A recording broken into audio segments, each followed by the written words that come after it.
Imagine for 1 second that rather than Charlie Kirk getting assassinated, it had been Justin Trudeau.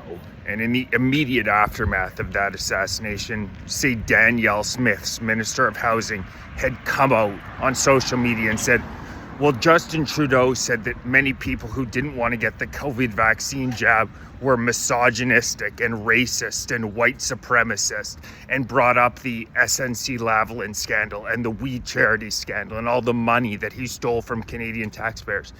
Can you imagine CBC, CTV, Liberal members of Parliament? That's all they would be talking about for 6 months. It would be running on a loop on headlines forever if that was Danielle Smith's Minister of Housing.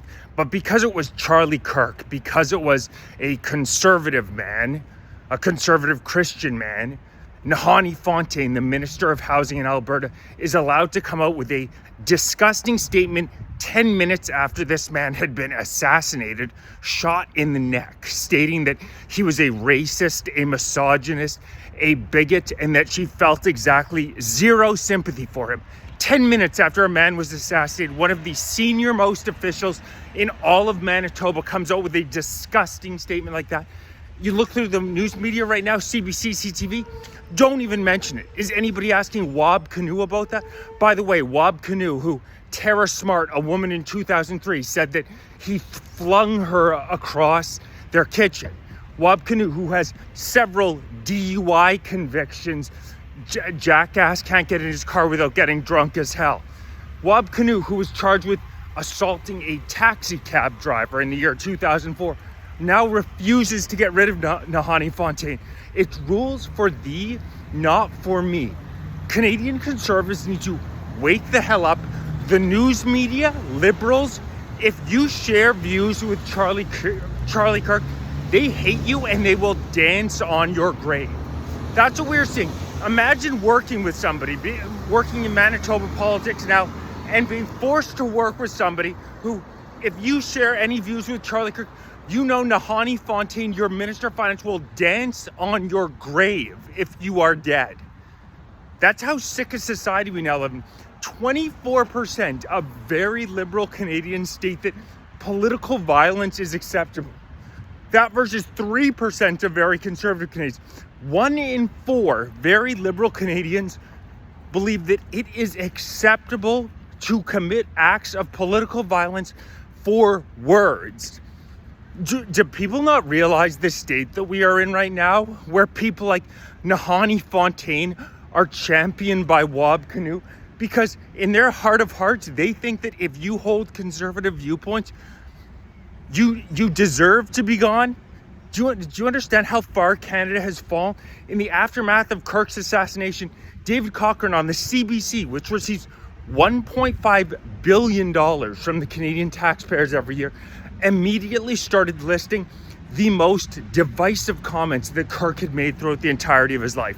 That was CBC's immediate reaction, was to review his cherry-picked so-called most divisive comments. A woman named Ruth at the University of Toronto said that shooting is too good for these fascists. She was not immediately fired. These are the people who are brainwashing your kids. She was not immediately fired. She was simply placed on leave. If you go on Canadian TikTok, the amount of celebrating of Kirk's assassination is nauseating. No matter how much I disagree with a Liberal, no matter how much I think that their woke ideology is absolutely destroying the fabric of this country, I feel so bad for so many young children who are forced to, my sister's a school teacher. You should see the stuff that they're forcing the teachers to teach young kids, talking about sexuality at such young age. I think it's disgusting. I think it's brainwashing. I think these people are mentally ill. It's disgusting, but do I want to see them killed? Of course not. That's fascism defined, is wanting to see your political opponents dead. And it's so ironic that those on the far left continually come out and say they're anti-fascist, and that if you're conservative, you're a fascist. Meanwhile, they're the ones who consistently resort to political violence. They are the fascists. They call other people what they are. And do they not realize their rhetoric of consistently calling Donald Trump, we know what word, and continually calling his supporters that German party, they know exactly what they're doing. They're embedding the thought in their supporters' head that we're seeing the rise of a new person like that in the United States. And you know what's going to happen to a few extreme people when they consistently hear rhetoric like that? They're going to say, I need to be the hero to stop that person. It's undeniable. It's common sense. If you think that a new fascist leader is rising, you are going to get some extreme people who go to extreme measures. Their rhetoric is leading to the violence. They see the violence and they continue to cheer it on. It's disgusting what Canada has come to. The most remarkable thing is that these left-wingers who claim to be the empaths, the ones who care about the downtrodden, are the most violent, anti-democratic ones. During World War II, of course, you always hear about what happened in Germany, and that was terrible. But you never hear the communists killed tens of millions of people. You look throughout history, whether we're talking Mao, whether we're talking Pol Pot, whether we're talking Stalin, whether we're talking Lenin, the communists have always been the most brutal killers. I know that's not what your history books tell you. That's not who they focus on in school, particularly in Canada. But it's just the fact. And you see how quickly the Liberals in Canada go to their authoritarian type of messaging. You look at during COVID, and we won't even get into the vaccine, but more and more information is coming out about the dangers associated in Moderna refusing to release their data to the public. I wonder why that is. They would say if you were not willing to take it, you were misogynistic, you were racist. Those are authoritarian tactics. If you want to inject yourself with something that turns you into some sort of a monster, it's so ironic that we continually hear from the left wing about the danger of fascism, yet they continually use the tactics time and time again. So we need to keep calling these people up. I cannot believe that Nahanni Fontaine is going to be allowed to dance on the grave of a man who's just assassinated and allowed to stay in one of the senior most positions in the Manitoba legislature. That's disgusting. And that's Wab Kinew is disgusting. A man who beats women, gets in his car when he's after he's been drinking, beats taxi drivers up, is going to lecture us about morality and about him being the empathetic guy.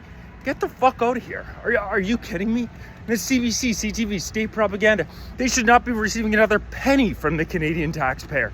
The fact that they receive $1.5 billion a year to spew pure propaganda is a sign of just how far Canada's fallen. And they refuse to report on any of what's actually going on. All they do is spew out liberal talking points. It's disgusting, and the Canadian people have had enough of it. I'm going to be creating a PDF walking through the most insane liberal aggressions that we've seen in the past 6 months to try to convert more Canadians to our side. The betrayal, allowing 8 million people in the country in 10 years, destroying our economy, 70,000 excess Canadians dying every year due to our broken healthcare system, housing getting more and more unaffordable due to the insane immigration policies. They're trying to trample out our free speech with this new hate speech law that's being introduced on Friday that I'm going to be reporting on. It's an absolute aberration and a joke and spits on our Charter of Rights and Freedoms. Patriotic Canadians, we need to stand up, and we need to stand up now. The time is now. Please like, share, subscribe this video, join, consider becoming a member. If you're watching on TikTok, make sure you're following on YouTube, youtube.com/@FightForCanada2025, because I'm over 17,500 followers, and the Canadian government is not a big fan of dissidents. Conservatives, common sense Canadians, we need to start working together, because we're up against evil in Canada that want to permanently destroy this country. We cannot withstand another couple years of Carney and his ilk in charge. We need to come together, and we need to fight. Patriotic Canadians are going to take this country back.